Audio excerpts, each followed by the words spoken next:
Goody, how was the drama at the Andy Goode suite with Ospreys coming to town? Well, you need to talk about the referee. Oh, my trainee. Oh, come on. No, let's talk about the game. So first and foremost, Ospreys, very good. First time, here's a stat for you. First time a Welsh team has won at Welford Road since 1998. What is that?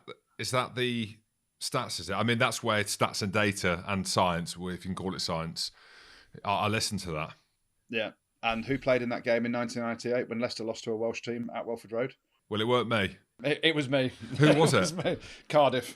It was the year that Cardiff and Swansea, as they were previously known, were kicked out of the Welsh League, and they played every English club home and away.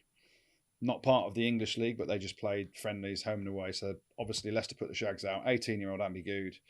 No gloves at the time. Cougar armband.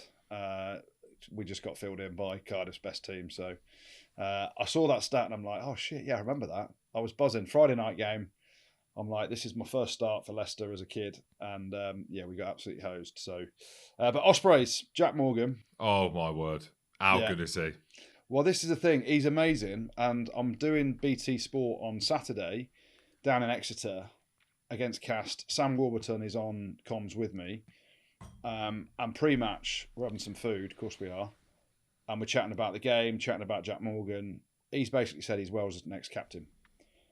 He's that good. And when Sam Warburton says you're that good in the back row, and Sam Warburton, obviously one of the best Welsh back rows to have ever played the game, he was ridiculous. But what I am going to say, Ospreys probably deserved the win. Al Triini, the referee, has given that try to win the game at the end for the Ospreys. Because on the field, he's like, I have no view, I don't know what it is. I need conclusive proof whether it's a try or not. Then you're looking at all the replays, and you can see the ball's down somewhere, but you can't conclusively prove that the ball is over the line. And chances are it's a try, right? Chances are it's a try. But in the framework of TMO Andy and the TMO question, you have to see conclusive proof that the try has definitely been scored. The TMO gave the try, Goody. No, Triini did. No, Austin Healy, the TMO, gave the try. He saw it, mate. No. Well, Austin Healy is the TMO. Austin Healy is the TMO. Yeah, him and Ben Kay are arguing about it, but Triini gives the try. He's like, yeah, I can see grounding, that's a try. There's no way in the world you can. And I'm not taking anything away from Ospreys. It probably was a try, but the proof and how it works, it wasn't enough conclusive evidence to prove it was a try. And what it's done is it's cost Leicester a potential home quarter final as well. So they've got the home last 16 to Edinburgh. By winning that game against the Ospreys, they'd have got a home quarter final as well. So it's cost the club a load of cash. Because Triini, the referee, he was the one that I commentated on. Maybe it's my fault. I commentated on him a couple of years ago and he was wearing hiking boots to referee. And I gave him some stick on BT Sport. And he's known that I've got the Andy Goode suite at Leicester, so it'll be closed if he gives that try because they won't get a home quarter final. So sorry, Leicester, it must be my fault. We spoke about Ospreys last week as well and gave them a few ticks and did a bit of due diligence on them. Spoke to Tom Shanklin and we got a real good opportunity to see them ahead of Wales again because there'll be a few players involved in the Welsh squad. But you talk about Adam Beard, how good was he physically again? How good was their scrum? Amazing. Reece Henry, who looks about 65, comes on. You talk about grassroots rugby. He looks like your proper grassroots player, doesn't he? He does. He looks like my mate Chunk and Michael Alford, who used to play with us. Like, yeah. But love to see it. Love to see it because the physicality in which they showed their desire, their fight at the breakdown, the collisions. We spoke about Jack Morgan, the way that he carries. The fact that we're not even talking about Justin Tipperick as well. Yeah. Like Owen Williams at 10, we spoke about him last week. And again, I tweeted it because I feel it's important to say it.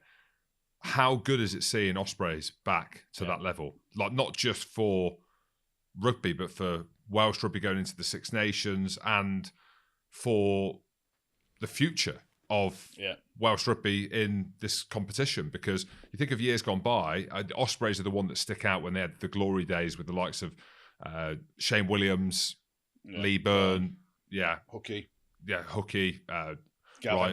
Ryan Jones, of course, Gavin Henson, Duncan Jones, Adam Jones. Like the list is endless, isn't it, in terms of the quality of players that they had. Jerry Collins, when he was at 6 as well. So I remember Ospreys in such a way in which they were one of the big powerhouses or one of the big players in Europe and around the Pro 14 at the time. So It was great to see. Obviously, not from a Leicester point of view, it wasn't, but we said it. How good's the competition of the Champions Cup once we get to this point and there is jeopardy and there is a situation where there's something on the line? Yeah, shout out to Toby Booth as well as head coach. I think he's done a really good job. He has. He absolutely has. It's taken a while, and he's seen it through, hasn't he? Yeah, and people are talking about Warren Gatland coming back and the Messiah's home having a big impact on Welsh rugby, and no doubt he will. And it's the Gatland effect. But actually, Toby Booth, credit to him for everything he's done at Ospreys. He's pulled them round. He's a brilliant coach, brilliant bloke as well. The Welsh regions have improved since Gatland has returned. I don't know whether that's coincidence or everyone now wants to play for Wales again, but they're all having some decent results apart from the Dragons. Dragons let them down again at the weekend, didn't they, Jim, losing? But Toby Booth, top bloke, great coach, and hopefully that keeps improving for the Ospreys. Pod. Rugby pod.